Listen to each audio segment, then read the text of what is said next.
On va donc voir les deux sortes d'enfants de Dieu. C'est quoi les deux sortes d'enfants de Dieu? 1 Jean, chapitre 3, verset 6. Quiconque demeure en lui ne pêche point. Quiconque demeure en lui ne pêche point. Quiconque pêche ne l'a point vu et ne l'a point connu. Et ne l'a pas connu. Proverbe chapitre 20 au verset 9 dit. Qui dira 2 points. J'ai purifié mon cœur, virgule. Je suis net de mon péché. Point d'interrogation. Salomon vous dit ici, mais quel est l'homme qui peut dire qu'il est net devant Dieu? Qu'il a purifié de son cœur de tout péché. Quel est l'homme? Et Salomon revient encore dans Ecclésiaste, chapitre 7, au verset 20. Non, il n'y a sur la terre point d'homme juste qui ne fasse le bien et qui ne pêche point. Ces faux pasteurs viennent, ils vous donnent ces versets, ils disent, vous voyez, non, c'est normal si vous péchez, c'est normal parce que la Bible dit. Mais vous n'avez pas honte. Vous attendez que la Bible dise d'abord qu'il n'y a pas d'homme qui ne pêche pas. Et ça vous arrange. Hein? De vous-même, vous ne pouvez pas être conscient que pécher, ce n'est pas bon. Vous avez besoin de lire que quand vous dites d'aller mentir, que mentir, ce n'est pas bon. De vous-même, vous ne pouvez pas être conscient que désobéir à Dieu, ce n'est pas bon. Mais Salomon ne s'adresse pas à tout le monde ici. Je vais relire. Ecclésiaste chapitre 7, verset 20. Non, virgule. Il n'y a sur la terre point d'homme. Il a dit d'homme, il n'a pas dit enfant de Dieu. Point barre. Là, on s'adresse aux créatures, on s'adresse aux humains simples. Les humains simples, ils pêchent tous les jours. Ils pêchent constamment. Et ceux qui se disent chrétiens, qui n'ont pas le Saint-Esprit de Dieu, vous êtes là. Vous péchez tous les jours, constamment. Même dans vos rêves, vous péchez. Vous vous levez le matin. Le rêve, là, cette femme-là est venue et j'ai couché avec elle. Vous péchez tous les jours. Or, la parole dit quoi? Si tu es sage, ton sommeil sera doux. Rien ne va te déranger. Alors, pourquoi on vous dérange dans vos sommeils? Posez-vous la question. Pourquoi on vous dérange dans le sommeil? Non, il n'y a point sur la terre. Il n'y a point sur la terre. Non, il n'y a pas sur la terre point d'homme qui ne fasse le bien, qui est juste. Vous voyez, qui est juste. Mais Dieu a dit de Job que Job était juste et Noé aussi était juste. Donc on ne s'adresse pas à tout le monde. Ici n'est pas mentionné les enfants de Dieu. Un roi juste qui ne pêche jamais. Un roi chapitre 8 verset 46. Quand ils pécheront contre toi, car il n'y a point d'homme qui ne pêche pas. Car il n'y a point d'homme et non, il n'y a point d'enfants de Dieu qui ne pêchent pas. Là, on parle des hommes, on ne parle pas des enfants de Dieu. Même si les enfants de Dieu sont quand même des hommes ou des femmes, ils sont enfants de Dieu et ces hommes-là, ils ne sont pas enfants de Dieu, ils sont créatures de Dieu. C'est pour ça que je vais aller dans Psaume chapitre 51, verset 7 à 14 qui dit: voici je suis dans l'iniquité. Non, voici je suis né dans l'iniquité. Là c'est David. David avait commis un péché. David n'est pas né fils de Dieu, si vous ne savez pas. Il est devenu. Vous voyez? Je vais vous montrer les deux catégories de personnes qui sont véritablement nés fils de Dieu et d'autres qui deviennent fils de Dieu. Et ceux qui deviennent fils de Dieu, eux là, ils attristent souvent le Saint-Esprit. C'est pour ça que Dieu les châtie souvent. Mais un véritable enfant de Dieu ne peut pas pécher. Voici, je suis né dans le péché. Et ma mère m'a conçu dans le péché. Mais tu veux que la vérité soit au fond de mon cœur. Fais donc pénétrer la sagesse au-dedans de moi. Purifie-moi avec l'hysope et je serai pur. Lave-moi, vous voyez, lave-moi et je serai blanc comme la neige. Annonce-moi l'allégresse et la joie. Et les os que tu as brisés se réjouiront. Vous voyez, se réjouiront. Détourne ton regard de mes péchés. Détourne ton regard de mes péchés, virgule. Efface tous mes iniquités. Ô Dieu, crée en moi un cœur pur. Renouvelle en moi un esprit bien disposé. Parce que l'esprit là de David n'est pas bien disposé. Votre esprit, ceux qui se disent chrétiens ou peu importe, votre esprit, en tout cas la plupart d'entre vous, n'est pas disposé, n'est pas bien disposé. C'est pour ça que vous péchez tous les jours. David commettait le péché sur péché. Mais il y a des moments où il ne péchait pas. Et Dieu le châtiait aussi constamment. Et Dieu le châtiait constamment. Tandis qu'il y a d'autres. David, au moins, lui, là, la jugeote, quand il péchait, il reconnaissait son péché et il demandait pardon à Dieu. Mais il y a plein d'entre vous, vous péchez et vous approuvez cela. Non, Dieu me comprend. Dieu m'aime comme ça. De tout ton regard de mes péchés, efface-moi toutes mes iniquités. Oh Dieu, crée en moi un cœur pur, renouvelle en moi un esprit bien disposé.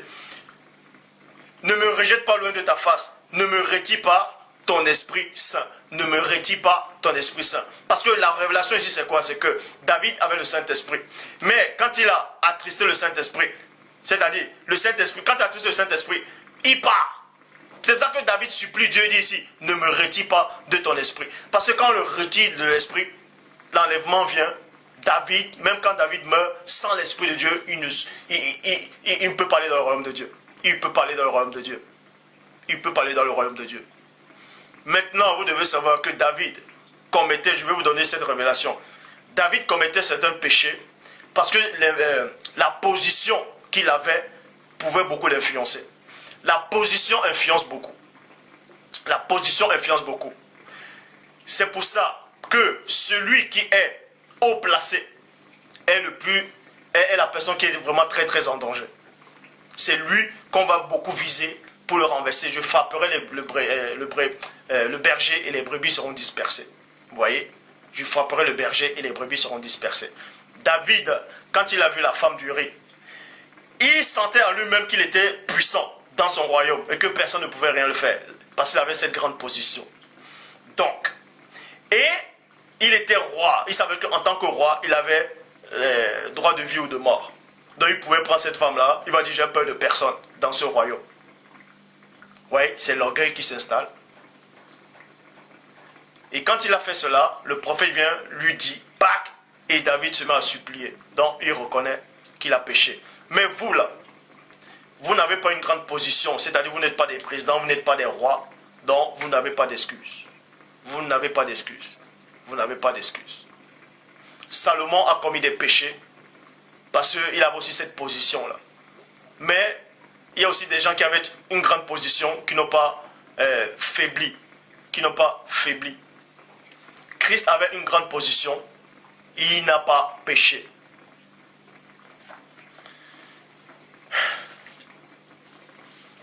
Mais le but de cette vidéo ici, c'est quoi?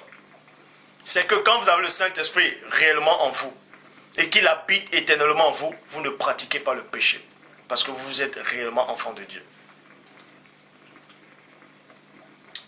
Ne me rejette pas loin de ta face, ne me retire pas de ton Esprit Saint. Il y a plein de gens qui prêchent et disent, non, quand vous avez le Saint-Esprit, il ne peut plus partir, même si vous péchez.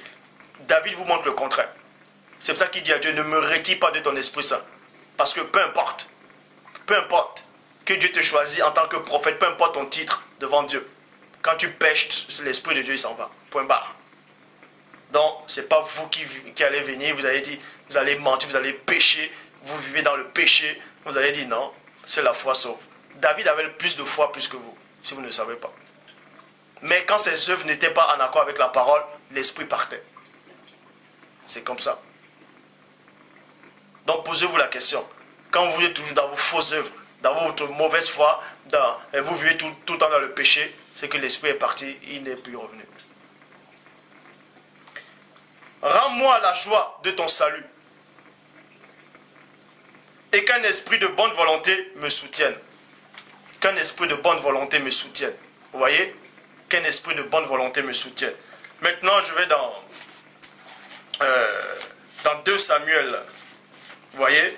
Pour encore mieux éclairer ce qui va se passer. Dans 2 Samuel chapitre 7, verset 12 à 16. 2 Samuel chapitre 7, verset 12 à 16 dit, en parlant de Salomon, mais l'Esprit s'adressa à David en disant, quand tes jours seront accomplis et que tu seras couché avec tes pères, j'élèverai ta postérité auprès de toi. Celui qui sera sorti de tes entrailles, j'affermirai son règne. Ce sera lui qui bâtira une maison en mon nom, et j'affermirai pour toujours le trône de son royaume. Je serai pour lui, je serai dans le futur pour lui un père. Donc Salomon aussi est devenu enfant de Dieu, mais il n'est pas né enfant de Dieu. Est-ce que vous comprenez? Salomon n'est pas né enfant de Dieu, il est devenu enfant de Dieu. C'est pour ça que Dieu dit ici, je serai pour lui un père et il sera, c'est dans le futur, pour moi. Il sera pour moi un fils.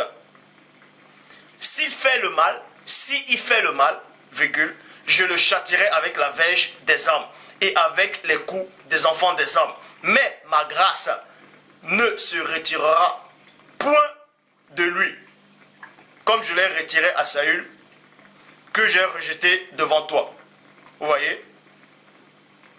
Ta maison et ton règne sera pour toujours assuré. Ton trône sera pour toujours affermi. Donc on vous montre ici que il y a une catégorie d'enfants de Dieu, ceux qui sont devenus enfants de Dieu. Parce que ils ont eu la foi en Dieu. Ils ont accepté Dieu, ils ont reconnu que Dieu existe. Ils ont accepté Dieu par la foi et ils ont pratiqué les œuvres.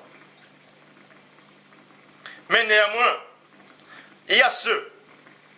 On vous parle ici de Salomon. Salomon avait l'esprit en lui, puisqu'on vous dit qu'il avait une connaissance. Et cet esprit-là, c'était l'esprit, c'est-à-dire le Saint-Esprit qui s'est manifesté en lui en forme de sagesse, de connaissance. Et Salomon, quand il péchait, parce qu'il avait aussi une position qui le permet, c'est-à-dire qu'il pouvait facilement pécher. Mais Dieu le châtiait, parce qu'il ne mettait pas en œuvre les actes. Et Dieu le châtiait pour ça.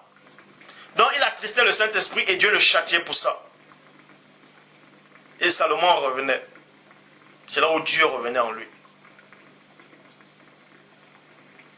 Mais Salomon n'est pas mort dans son péché. C'est pour ça que vous pouvez même lire Ecclésiaste. Donc tous ceux qui pensent que Salomon est mort dans son péché, arrêtez, vous êtes en train de délirer. Est-ce que vous avez la foi comme Salomon a eu? Est-ce que vous pratiquez au moins les œuvres de Dieu? Vous allez dire, je pratique les œuvres de Dieu, mais vous vivez dans le mensonge. Vous avez des mauvaises pensées.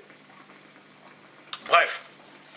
Luc, chapitre 1, verset 15. C'est-à-dire le Saint-Esprit va vous montrer maintenant c'est quoi celui qui est né de Dieu, un véritable enfant de Dieu. Celui qui ne devient pas enfant de Dieu, mais il est né enfant de Dieu. Et lui, là, il ne peut pas pratiquer le péché. Luc, chapitre 1, verset 15.